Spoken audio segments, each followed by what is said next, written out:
My name is Fiona Yerger. I am 32 years old, a single mother, and a nurse in the Children's Intensive Care Unit in Dayton, Ohio. Every day, I walk into a world of beeping monitors and frightened parents, and I do whatever it takes to make things okay. I have spent my entire adult life being the person who shows up, who fixes things, who handles whatever nobody else wants to handle. I thought that was just who I was. It took a burst appendix and a $900 concert ticket for me to finally understand what that had actually cost me. 2 years ago, I moved back to Dayton with my daughter Lily, who was 6 at the time. Before that, we lived in Columbus, just the two of us in a small 2-bedroom apartment near the hospital where I worked nights. It was a quiet, simple life, and we were managing well.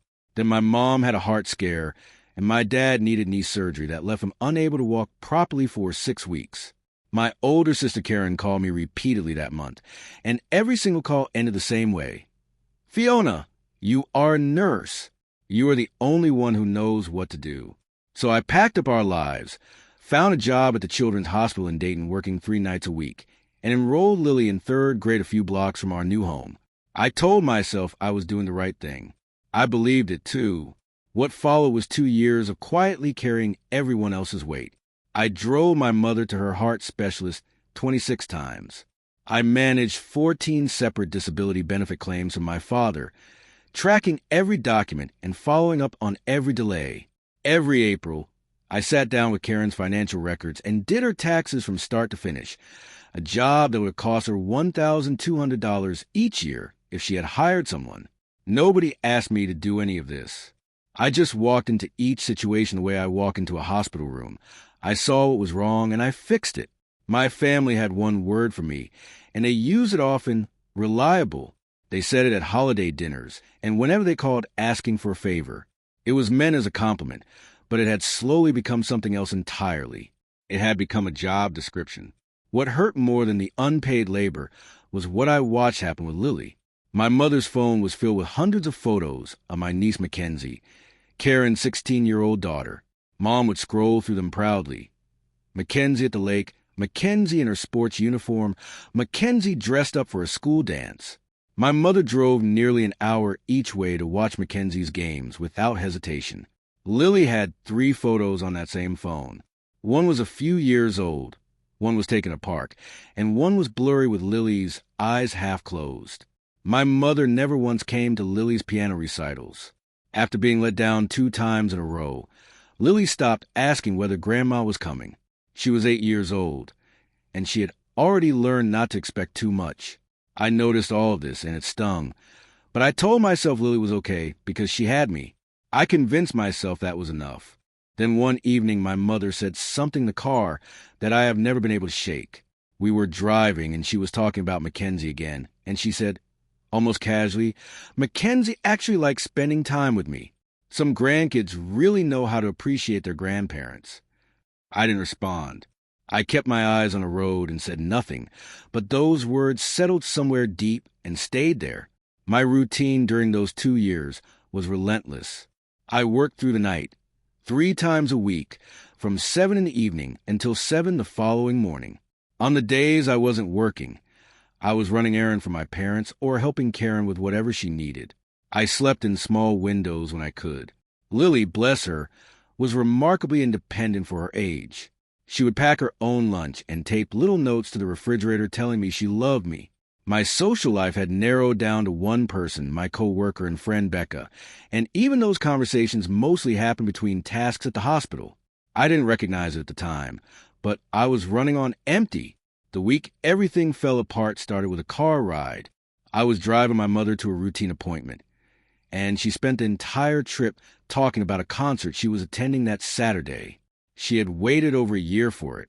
She pulled up the tickets on her phone and laughed about the price, $900 each, and said she wouldn't let anything in the world get in the way of going. I smiled and nodded and dropped her off and thought nothing more of it. That night, I was working my shift when a sharp pain began in my side. By 1:30 in the morning, I could not stand upright. Becca found me and immediately knew something was wrong.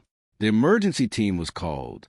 The doctor told me my appendix was on the verge of bursting and that I needed to go into surgery within the hour or the infection would spread through my entire body. I heard all of it, but my mind was somewhere else entirely. It was at home, in the dark, where my 8-year-old daughter was asleep in her bed, completely alone. I called my mother. It took many rings before she answered, and when she did, her voice was thick with irritation at being woken up. I told her I was in the hospital, and that I needed someone to go to Lily. What she said next is something I will carry with me for the rest of my life. She didn't ask how I was. She didn't ask what happened. She talked about the concert.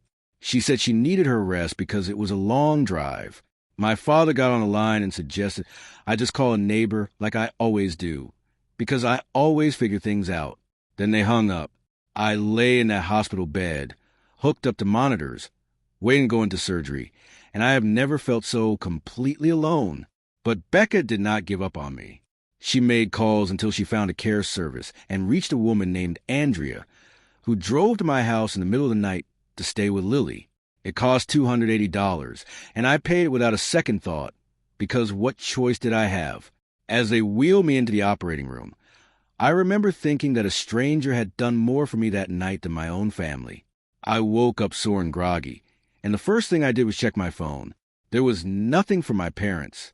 My sister Karen had sent a text that referred to what I had just been through as a stomach thing and mentioned, briefly, that the concert had been wonderful.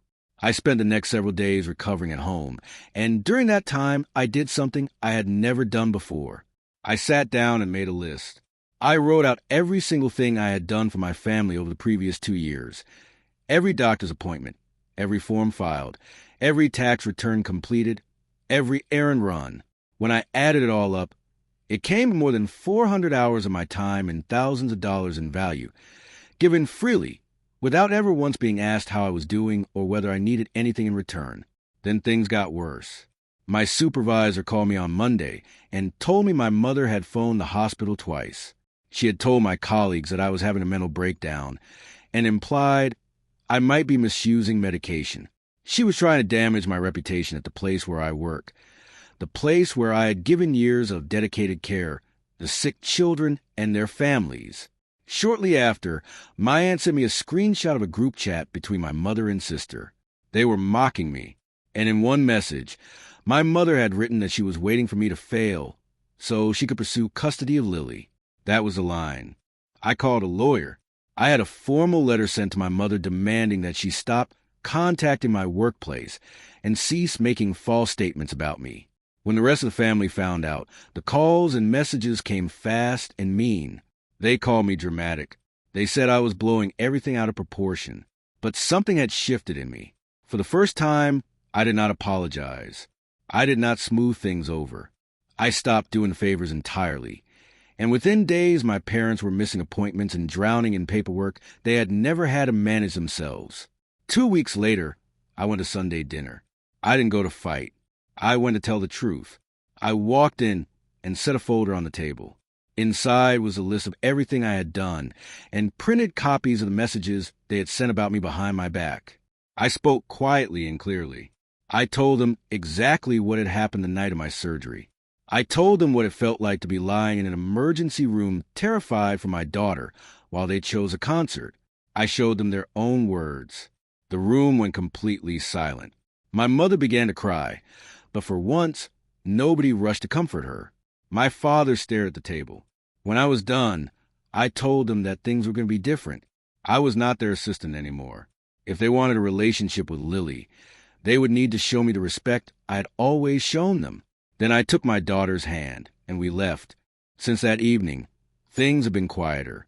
My mother calls less and says less when she does. My father sent me a handwritten note saying he was sorry, short but real. Even Mackenzie reached out on her own to tell me she hadn't understood how bad things had been. I didn't expect any of that, and I won't pretend it erased everything, but it was something. I am still a nurse. I still work nights in the children's ICU, and I still believe in showing up for people around me. But I no longer confuse being dependable with being disposable. I no longer mistake silence for peace. The hardest thing I've ever done was not the surgery, and it was not the late nights, and it was not raising my daughter alone. The hardest thing was learning that I was allowed to need something too, and that asking for was not weakness, but the most honest thing I had ever done. Lily is doing well. She still leaves notes on the refrigerator.